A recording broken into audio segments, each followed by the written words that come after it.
Hey everybody, this is Randy Brown for Cameo Man 2021 and the Mayor of Magic. Doing a little surprise stream for you. Yeah, doing a little stream. Thought I might just chill out and hang out with you. I got a lot to talk about tonight, so I am just going to go at it. So, the first thing I want to talk about tonight, the first topic, I'll go over the topics. The first topic is going to be the happiness equation. The second topic is going to be the difference between goals versus dreams, and the third topic is going to be my favorites. So, hey, what's up, Solstice XL? Good to see you. And I'm just gonna go, and I've got cue cards. So here we go. So now, my friend John Fears asked me, well, hey, Randy, how do you be happy? And I'll tell you, there is an equation, and this is the equation. Progress equals happiness. If you're progressing, if you're doing something that you love to do, if you're making progress, you will be happy. You know, I mean, like, nobody who's made a lot of progress is thinking, oh man, my life sucks. You gotta make progress, but you might be asking yourself, well, Randy, how do I make progress then? If progress equals happiness, how do I make progress? And frankly, the key to progress is goals. Now, there's a difference between goals and wishes. Wishes, like I want to be a better person is a wish. I want to do better at school is a wish or a dream. But what separates a goal from a wish or a dream, number one, is a deadline. Because as a famous person once said, I can't pronounce the guy's name, so I'm not even going to try it. But this famous person once said, a goal without a deadline is just a dream. So that is something that you want to keep in mind when you are, thinking about your New Year's resolutions and your goals. You want to have a deadline, and you want to have a set date that you want to do something by. And then also the difference between a goal and a dream is that a goal is measurable. Now you might say, well, Randy, I want to be I want to be a better artist. There's no way I can measure that. Yes, there is. If you want to be a better artist, you can measure the amount of time that you do drawings. So, if you want to be a better artist, maybe spend like an hour or two every day devoting practice just to drawing, and you will get better. And if you have different goals, there's also other ways to track different goals. Like, for example, if you're a writer, again, you could track your time, like how much time you spend writing. Do I spend 1 hour writing, 2 hour writing, 3, whatever? Or if you're a writer, you can also use page count. Page count is that's good. And then you could measure how much time you spend reading, or how many chapters you've read, or how many pages you've read. So that is all right there. So now another thing when you're trying to achieve your goal. What's up, Dragon Zeron? How's it going, man? When you're trying to achieve your goal, you don't want to. Hey, Cameo Man, aka Randy. Yeah. When you're trying to achieve your goal, you want to do something, and this is something that you want to do in every area of your life, is you want to focus on what you can control, and you go, well, Randy, I'm not in control of my life. There's nothing I can control. I can't control anything. That's not true. Here's the thing. You can control what you read, how much you write, what you focus on, whether you're polite or not, what you eat, whether you exercise, what videos you watch, the amount of effort you put into a project, whether you practice, how much you practice, what your hobbies are, how much you study and what you study, who you call, how much water you drink, which vitamins you take, who your friends are, where you hang out, if you set goals, and lastly, how much action you take. So those are all the different things that are included under the topic of achieving your goals and, differentiating a wish from a goal or a dream from a goal. Those are all things that you can be aware of. Now, fears, shout out to Mercenary Man 21, Dragon Zero, and I plan to write you into my warrior verse. Oh, cool, nice. So now Fears had a really good idea in one of his last streams. He said that, he should go to a library and pick 4 random books. But I told Fears in our conversation, I was like, Fears, don't pick random books. I've got 4 perfect books for you. And I've got all these books, and I'm going to give Fears these 4 books, and he can just pop through the reading list. But me, I have my own reading list. So, and my goal is to get through this reading list in the next 3 months if I can. Yakvo Petrovich Gold Yakin Sr. says, hey, Randy. Hey, chat. Dragon says, hey, Merc, just shared the stream in the Discord. The fans should start coming in. Oh, cool. Nice. So Fears, I've got some reading for him. Hey, Randy, it's been a while, man. Yes, it has. I felt like I should put out some stuff. Hey, what's up, Dragon? Okay. So here is Randy's preferred reading list. First thing is Origin by Dan Brown. I'm already halfway through that book. I started it like 4 days ago. The second book that I want to read is Solstein's Reference Book for Writers. It's a book on writing and editing fiction. The next book after that I want to finish, and I'm halfway through this one too, is How to Think Like Leonardo da Vinci. The next one after that is Blue Moon, which is a Jack Reacher novel, and it's written by Lee Child, who is an amazing author. He's one of the greatest living authors today. The next one is Having It All by John Osroff. The next one is a book on body language, and it's called What Everybody Is Saying, and it's written by an FBI agent who was an expert in body language. And then the next 2 are both by Robert Cialdini. The next 2 books is Influence, which I'm halfway through that, and Persuasion, which I am halfway through that too. Bukaki says, hey, chat, here is... Hey, can I chat here, or is Fears a moderator? No, Fears is not a moderator, so you can chat, Boo. Don't worry. So this is my reading list. Origin, Reference Book for Writers, How to Think Like Leonardo da Vinci, Blue Moon, Having It All, What Everybody Is Saying, Influence, and Persuasion. So that is my reading list for the next year. So hopefully I can pop them all off by April. That would be good. He says he keeps getting pizzas delivered and not paying for them. Oh, well, next time Fears does a stream, and whoever is sending these wants to send one, have them send a jalapeno and mushroom pizza to me and Fears, and I will pay for it if I have the money. So now another thing that is super important on whether or not you reach your goals or not is a little thing called scheduling. And there's several ways to schedule your time. Again, as mentioned before, you can nice list. I think mine is only 3 books right now. Oh, cool.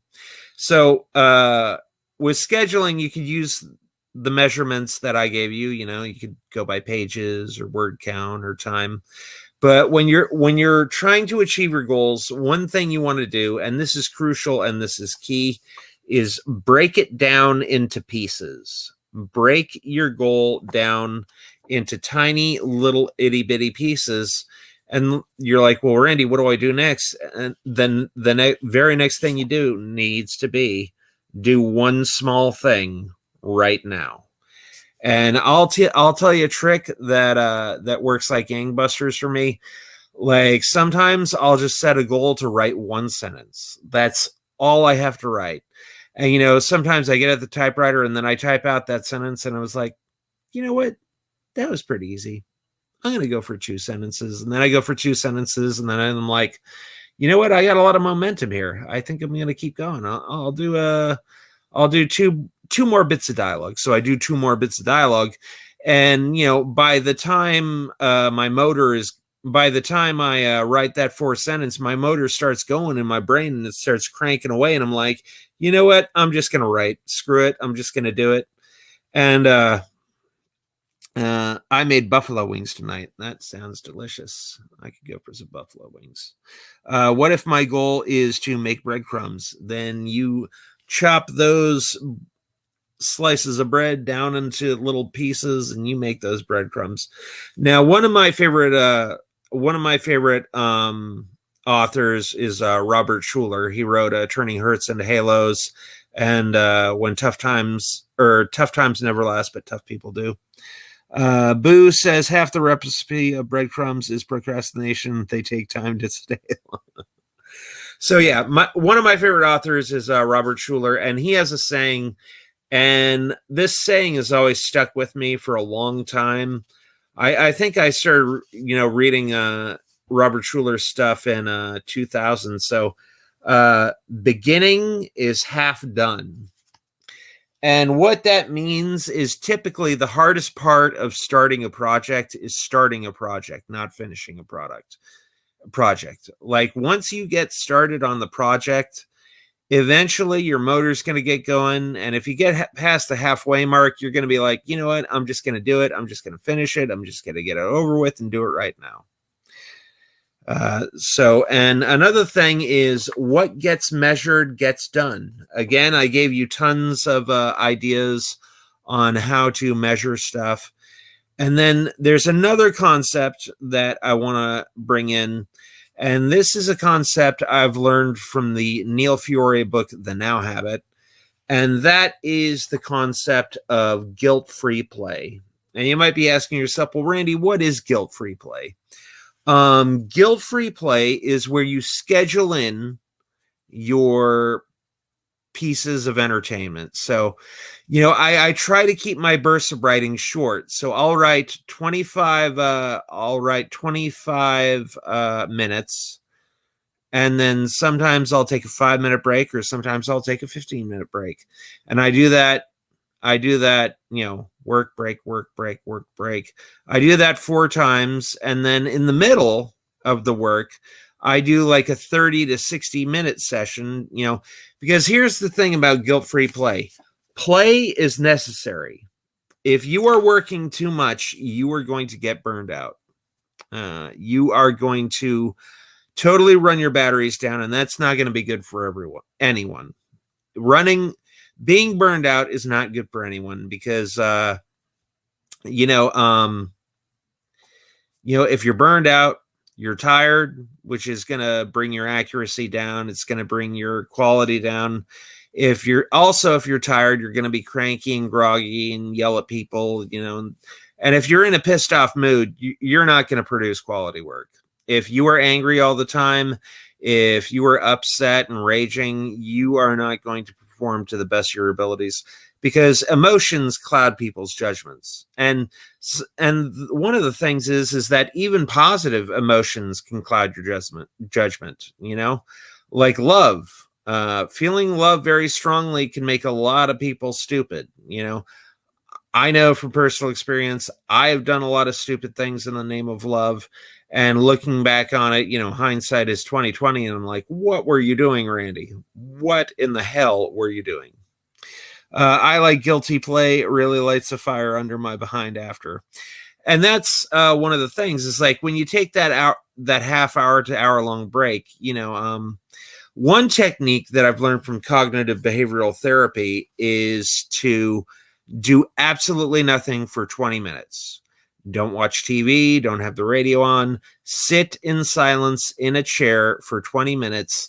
And here's the psychology behind that. If you sit in a chair for 20 minutes and you do nothing but sit there and breathe, don't drink any water, don't listen to anything, don't talk to anybody, don't take any phone calls, after that 20 minutes, your mind is going to get so bored that when the 20 minutes are over, you are going to want to do something productive. You are just going to want to blast off and do something right then and there.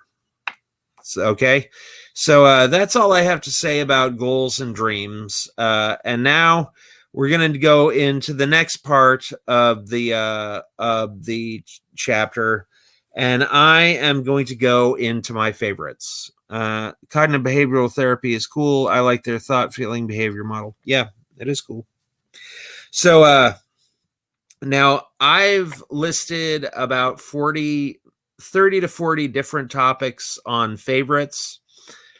And you know what? I'm going to go through some of my all-time favorites right now. So favorite food, I'll tell you, man, there is nothing better than a nice 16-ounce steak with caramelized onions, mushrooms, Monterey Jack cheese, and a helping of A1's spicy Tabasco steak sauce.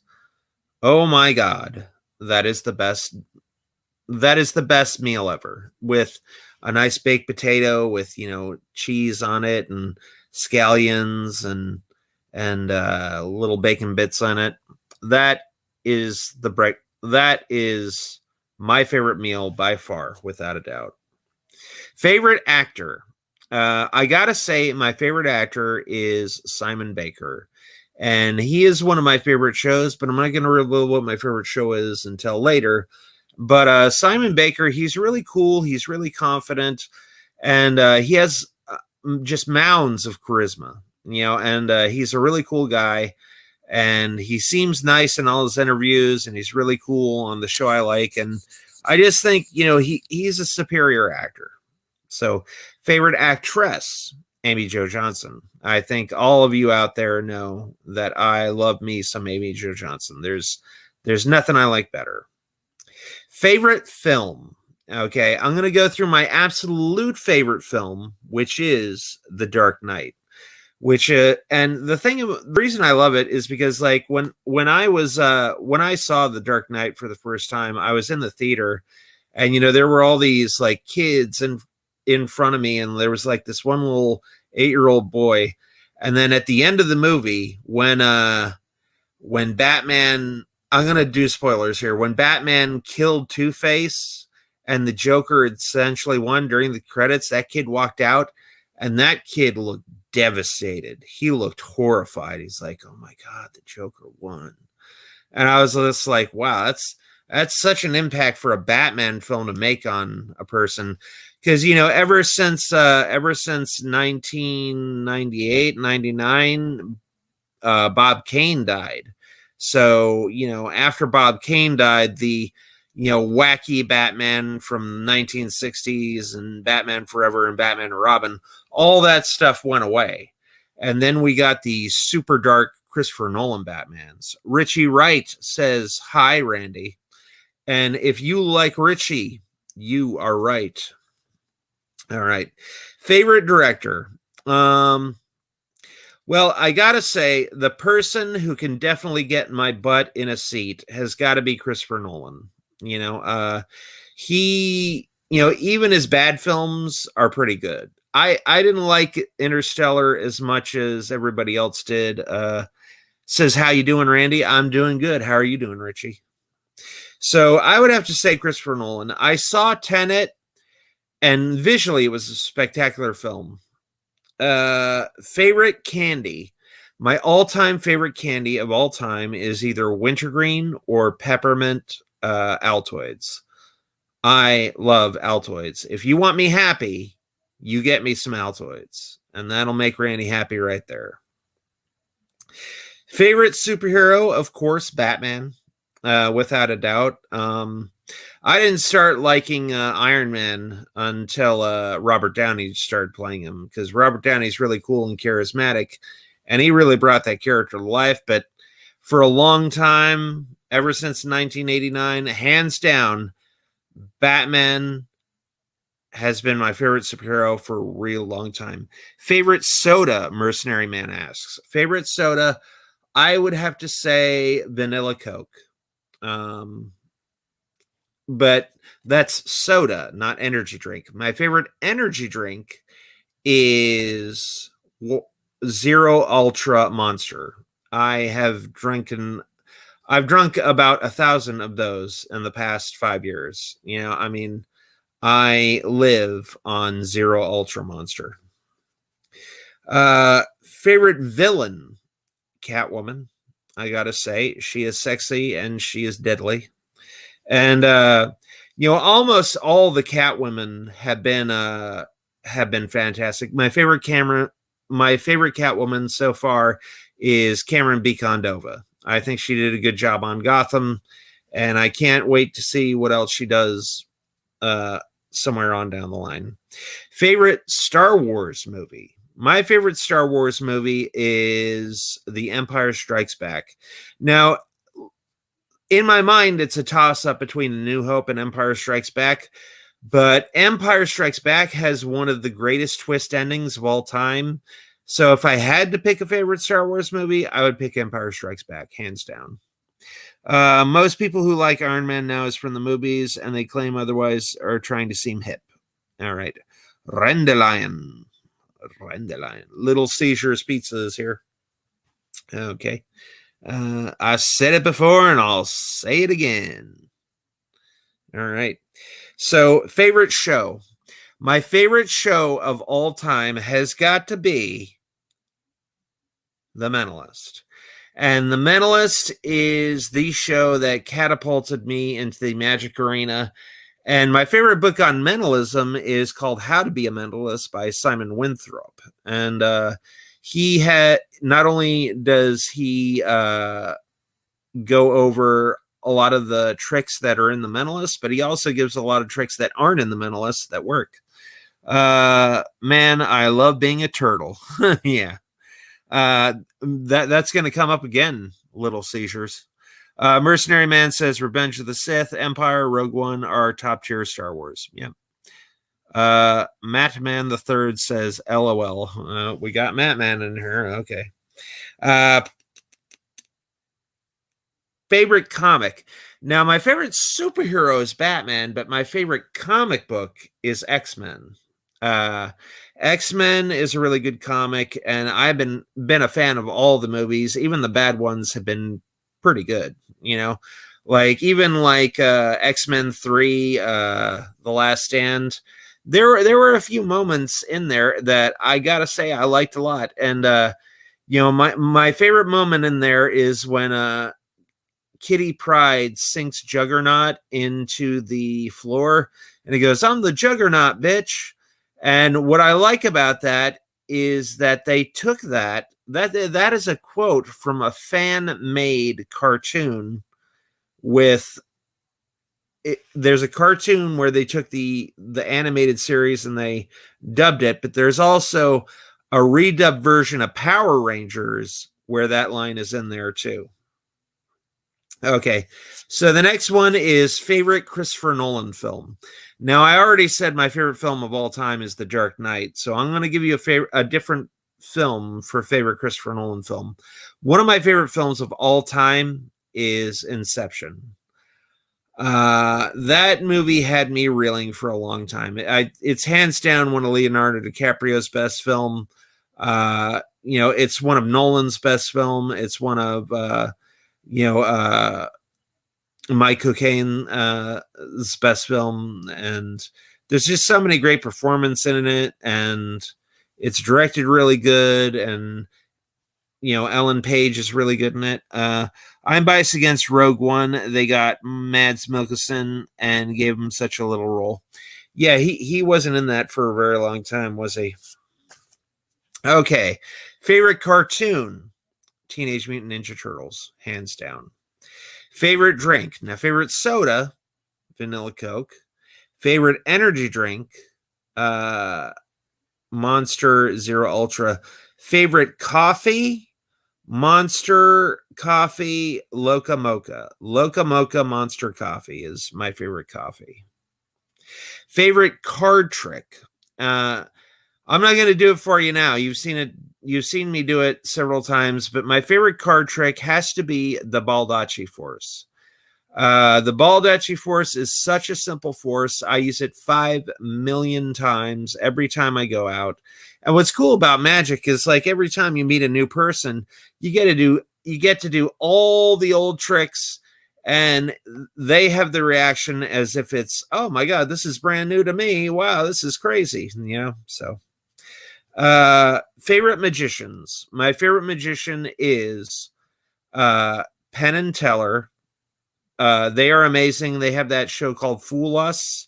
That's one. I like that show a lot. It's one of my favorite shows. I guess you could say that's my favorite nonfiction show. I guess. I don't know. Favorite Bible verse. I'm not gonna tell you what the Bible verse is, but I'm gonna tell you the location. It's Jeremiah 29:11. That's my favorite Bible verse. So if you want to know what that says, go to Google right now, put it in, and check it out, because it's a really hopeful Bible verse, and it gives me a lot of hope, and it's one of the more optimistic Bible verses in the Bible. Mocha Lotsta Monsterina Chino. Yeah. Favorite band. My favorite band is Juno Reactor. They are a pretty cool band. Juno Reactor was the people who did the music for The Matrix Reloaded and The Matrix Revolutions, along with Dan Davis. And my favorite composer is Hans Zimmer. He did the music for the Christopher Nolan Batmans, the Snyderverse, Man of Steel, and Batman vs. Superman. Carl the Fan says, hey, Randy, watching from work. Favorite clothing brand. I've got to say, I really like George. The George clothing brand. They make a lot of the stuff I wear. And, I like to dress,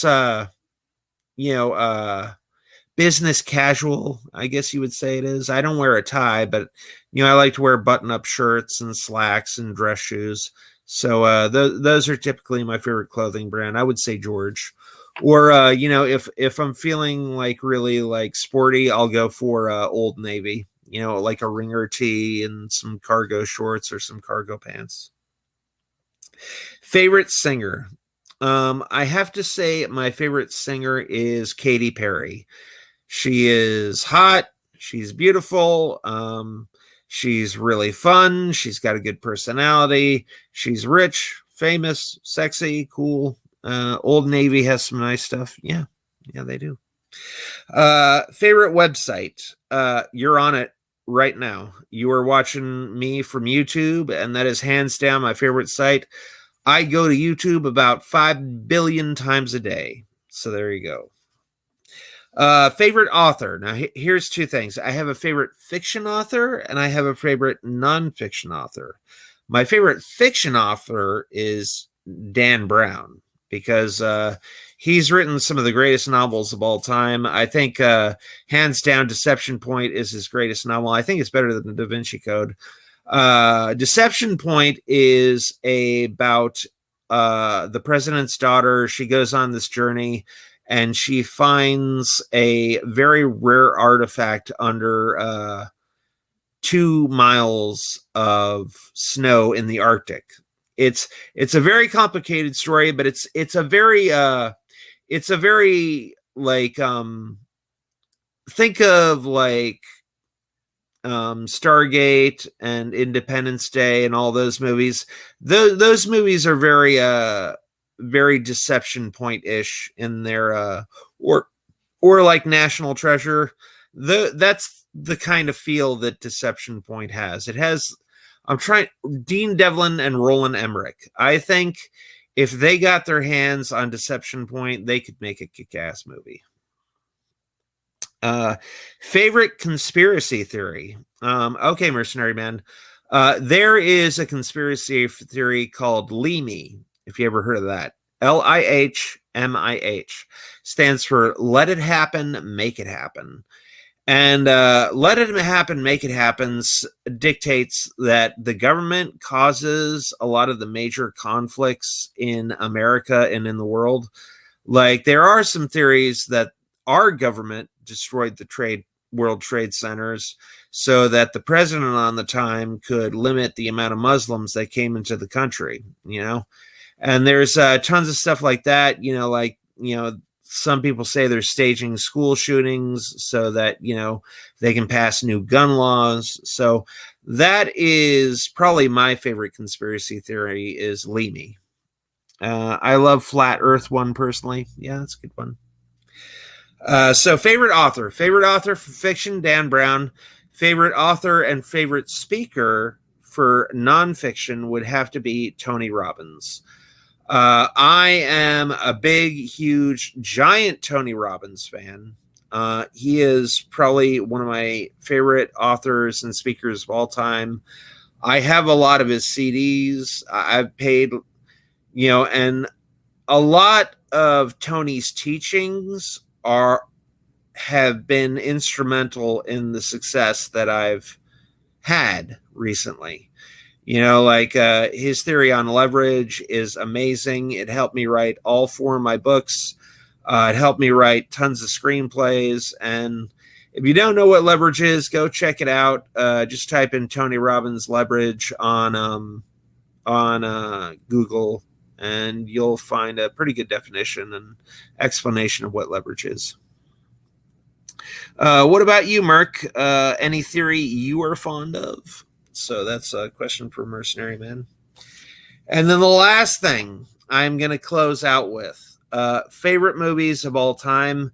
And I think since I wrote them from best to worst, I am going to go in reverse order, and I'm going to go from 10 to 1. So we'll save the best for last. My 10th pick is The Matrix. I love the original Matrix. It has one of the greatest soundtracks of all time, has some of the greatest action of all time, has some of the greatest American Kung Fu of all time, has some of the greatest writing of all time, has some of the greatest special effects of all time. And The Matrix was really instrumental in the making of every movie after it. The Matrix movie changed the way it changed every action movie after it.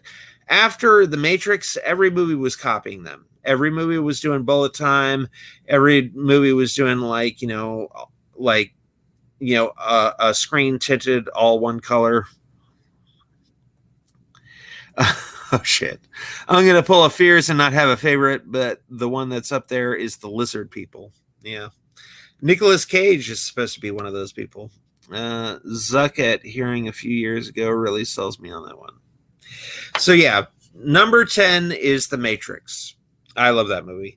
Number 9 is Psycho, and the reason I put Psycho as number 9 is because number 1, for me, it's the best Hitchcock film.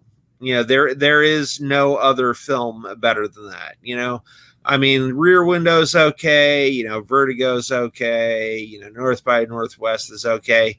But Psycho has always been really compelling, and Psycho was really good from a production standpoint because, all you had to do was make up, a fake hotel with one fake room and then another fake office and then a scary house with fake bedroom and a fake stairwell. And, from a production standpoint, that movie was brilliant.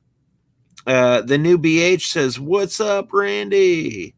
Yeah, Matrix was influential as F. Yeah.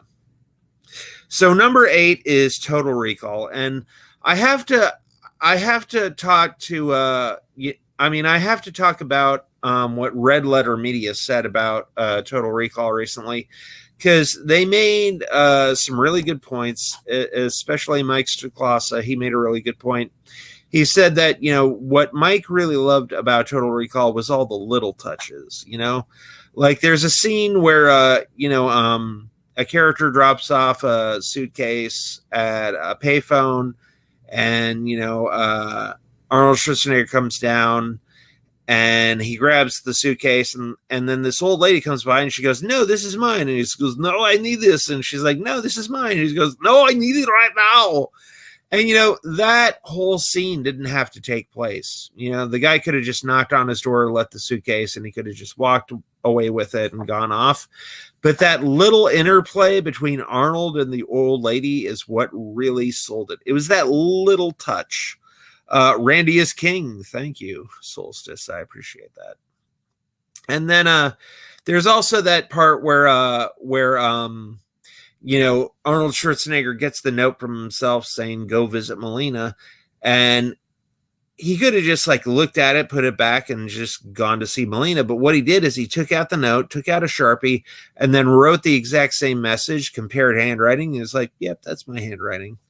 And again, that was another little touch that didn't need to be in there, but was in there, and that makes that movie great. And the last little touch that Mike mentioned was he mentioned the part of the Johnny Cab, and the Johnny Cab driver looks exactly like the voice actor, because the voice actor is actually Robert Picardo, who played Dr. Zimmerman on Voyager, or the holographic doctor. And if you look at if you look at the actor, and if you look at the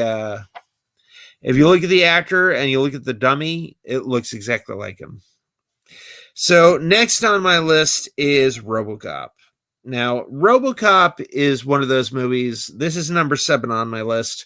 This movie was super uber violent.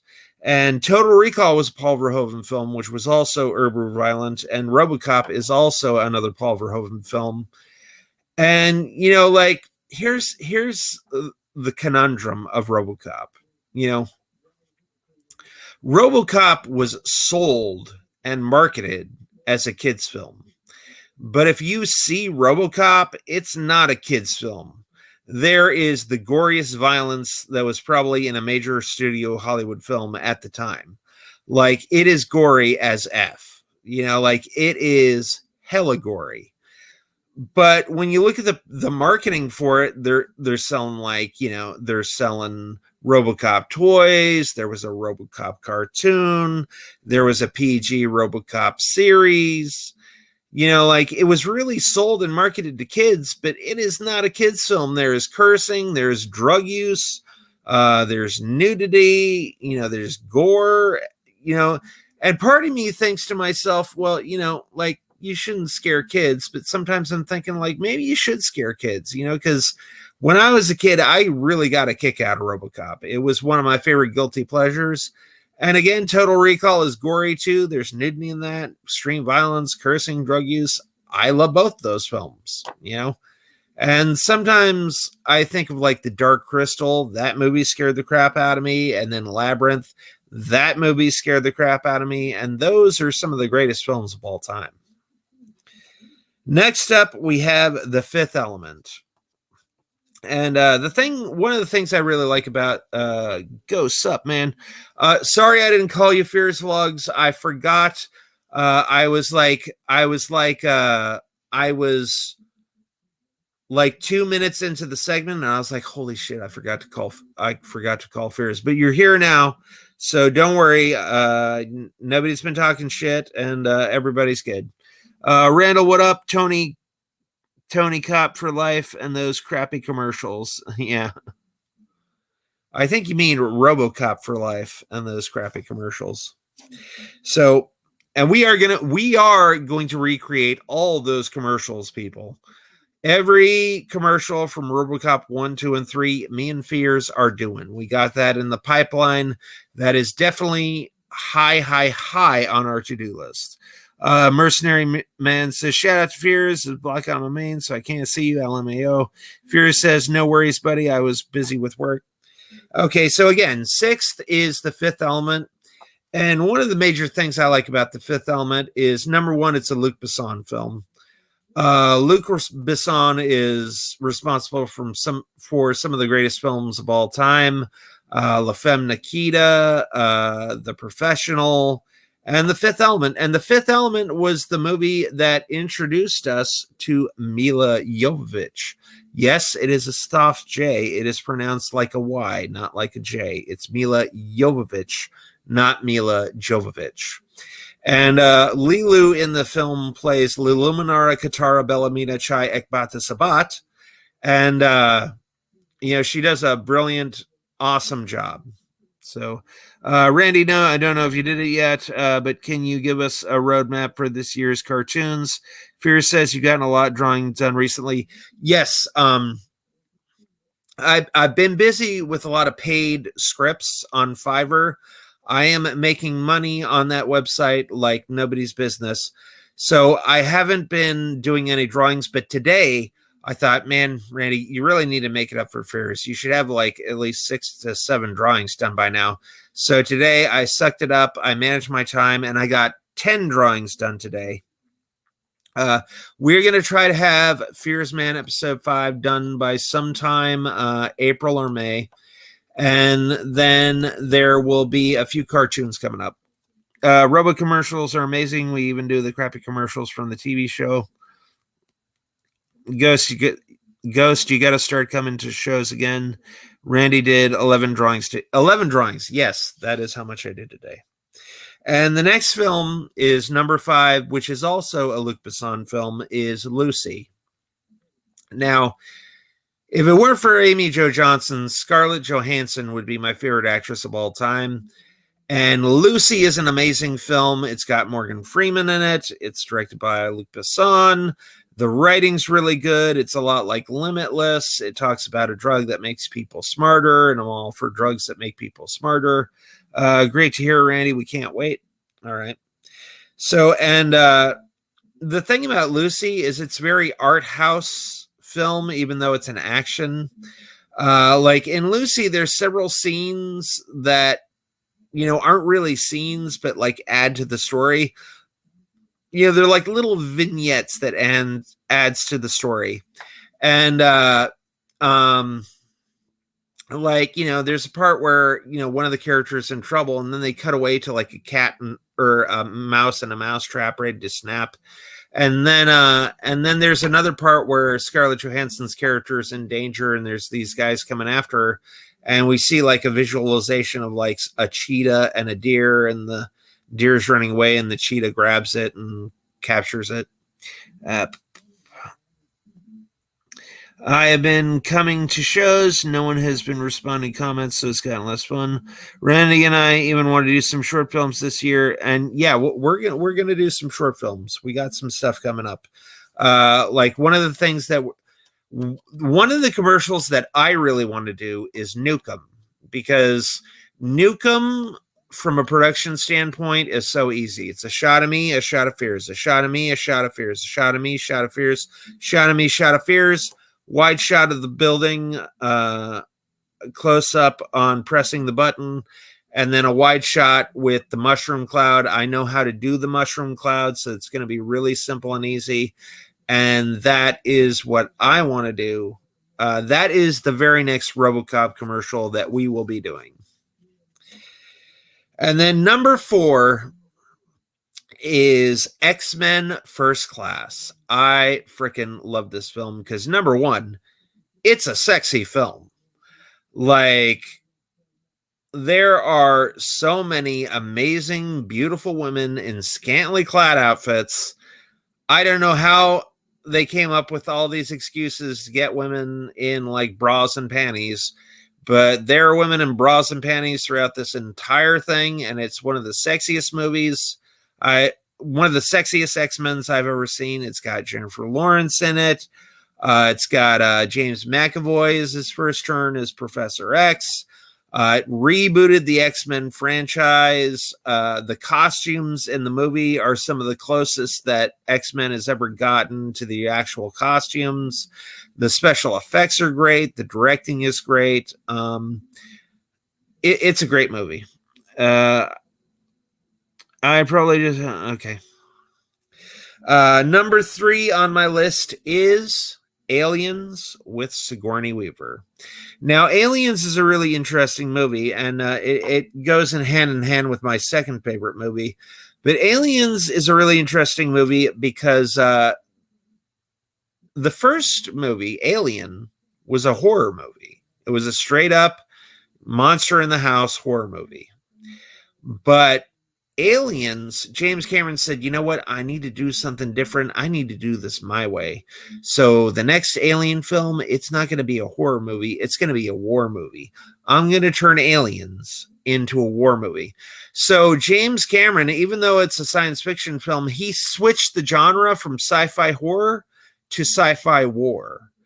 And it works beautifully. There's tons of brilliant performances. The lighting is amazing. The lighting was done by Adrian Biddle, I believe, and he did an awesome job. Randy, I think we get Carnton Dune for May. You already did a lot of drawings for the cartoon trailer.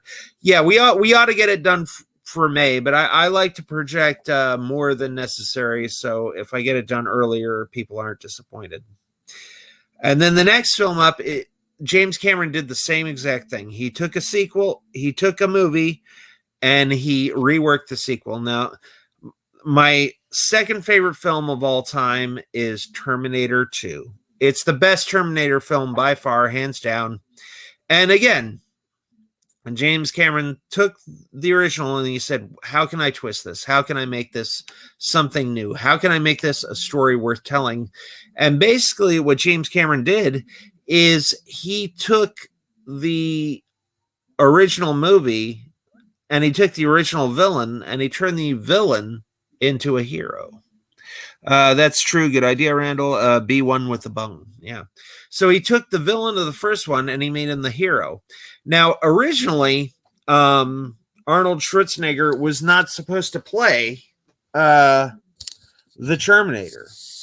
A lot of people don't know this. The person who was originally slated to play the Terminator was none other than Lance Henriksen, who was Bishop in Aliens.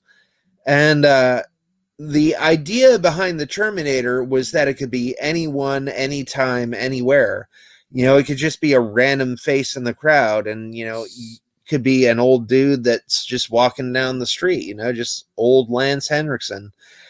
But, you know, Arnold auditioned for the role. They liked him. And, you know, I think Lance Henriksen said, Lance Henriksen, even back then, was an old man. And I think he said, you know what?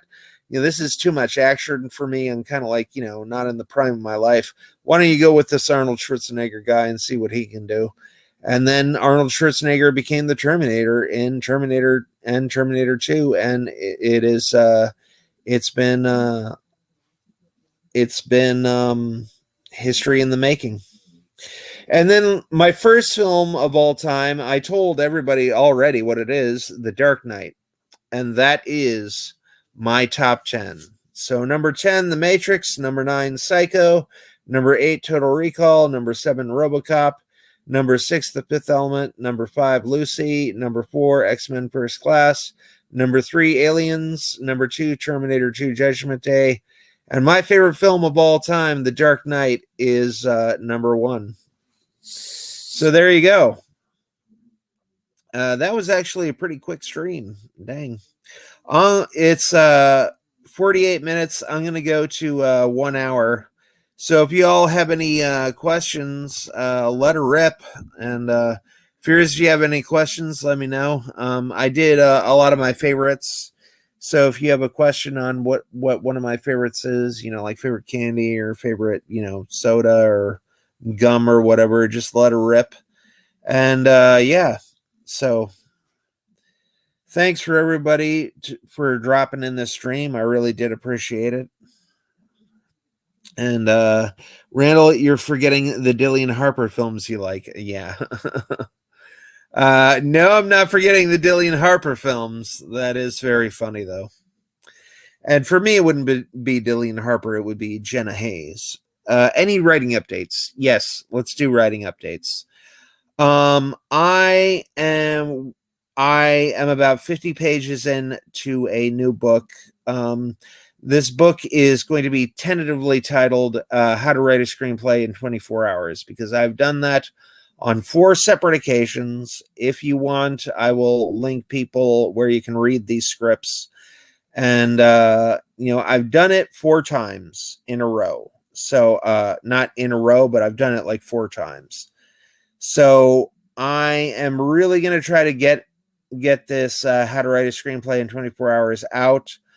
The last chapter in that book, it's going to be chapter 20, and it's going to be How to Write a Screenplay in 24 Hours. And then there are going to be tons of articles that lead up to chapter 20. So once you get to chapter 20, you are going to be able to go through and blast through it. Like, you will be able to blast through a script faster than you ever dreamed of.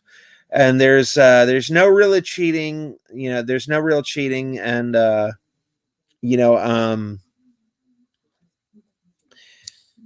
it's all a matter of scheduling and how you set up your reward system. Randall, give fans at least one Easter eggs we put into Fears Man episode 5. One, I'm now Fears. You might think this is an error, but I Googled a map of Wentzville, Missouri, and when I Googled the map, I saw Springfield down here, but there was another Springfield right over here. But I did like a tiny little riff. Instead of putting Springfield right there, I put Springfield. So it's Springfield and Springfield. And then Fart City is over here. So we got Wentzville, and then Omaha is like way up here where that is, so. And then Fears mentioned this in one of the broadcasts, but it's another Easter egg that I put in. I put the temperature at 68 because Fears always has his apartment ice freezing cold.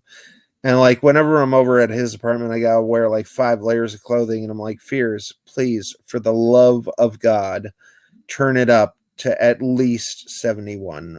Please, I'm begging you. And he's like, I'll turn it up to 69. And I was like, okay, fine. I guess that works. And Fart City, hell yeah. But yeah, Fears is like the reincarnated version of Mr. Freeze from a different universe. To go off of ghost questions, what's the real rabbit hole you went down in on YouTube? Hell yeah, 68 for life, baby. Have it. I love it ice cold, buddy. What's the real rabbit hole I went down in YouTube? Favorite YouTube channels outside of the community and maybe Tony Robbins channels. I would have to say Charisma on Command. That's one of my favorites.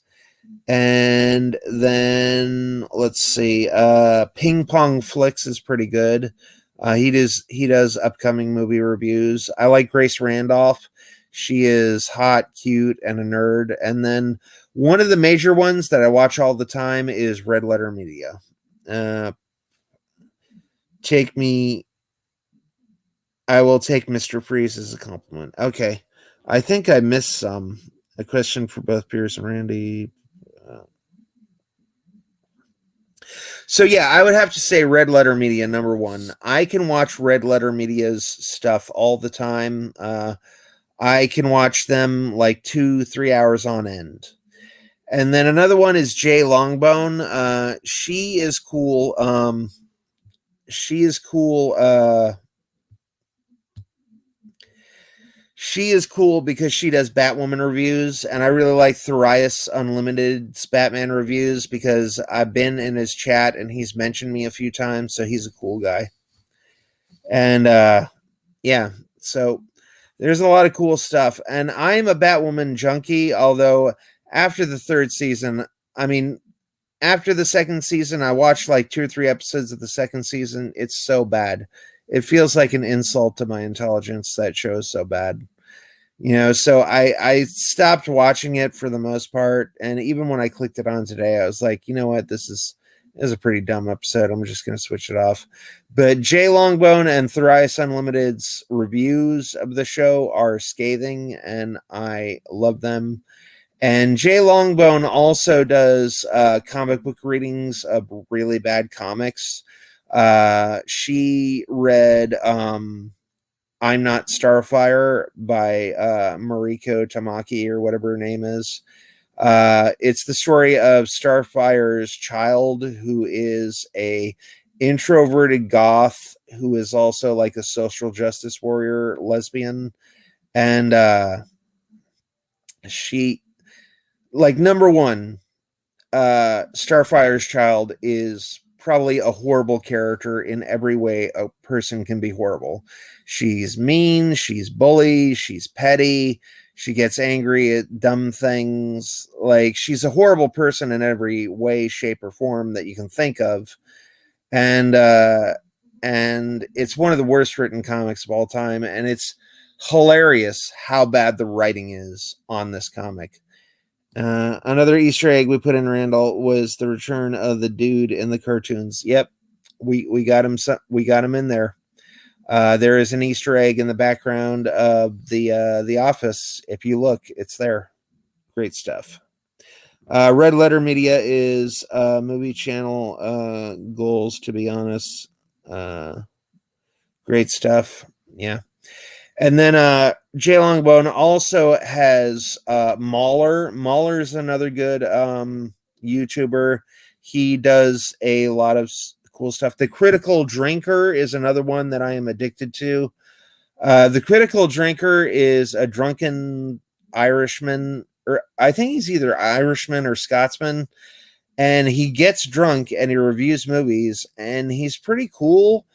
And I don't know if my advice was the reason he started showing his face, but the dude looks exactly like Robert Downey Jr.'s Tony Stark, and he showed himself in one of his pictures, drinking a drink. And I go, dude, if that really is a picture of you're actually a good looking guy. You kind of look like Tony Stark. You should, feature your face in more of your videos and not just hide behind the YouTube thing. And he said, and then he started doing YouTube videos where he's, his face is out and he's doing stuff. So there you go. So yeah, and the Critical Drinker is a pretty cool guy. A lot of virtually everything he says, I agree with, and he makes funny jokes, and he's a cool guy. So that is where I've been going down on the rabbit hole. So yeah. So Fears, I will call you after this show is over.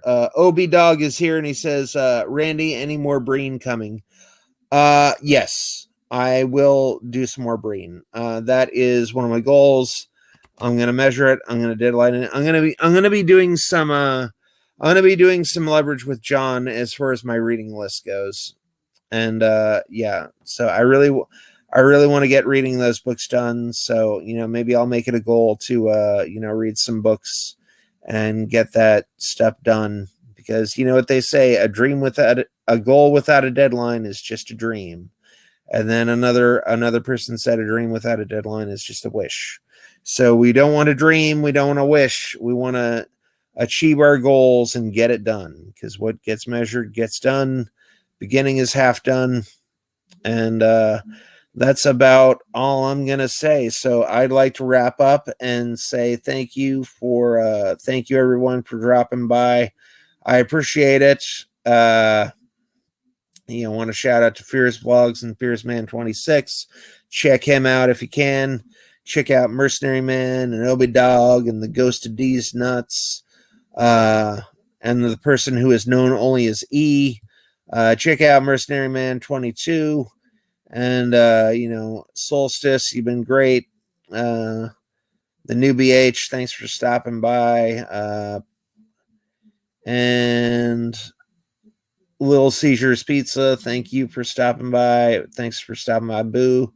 And, yeah. And then thank you, Dragon Zeron, for stopping by. And y'all have been totally cool. I appreciate everything you've been doing for me. So, I'm going to be doing some more streams. I'm going to start trying to be more productive lately, put some more stuff out. And I'm going to be doing a comic book series on DeviantArt. I'll link somebody I'll link my DeviantArt page in a future panel. And my name is Randy Brown for Cammyman 2021 and the Mirror Magic. And I will see you later, alligator. All right.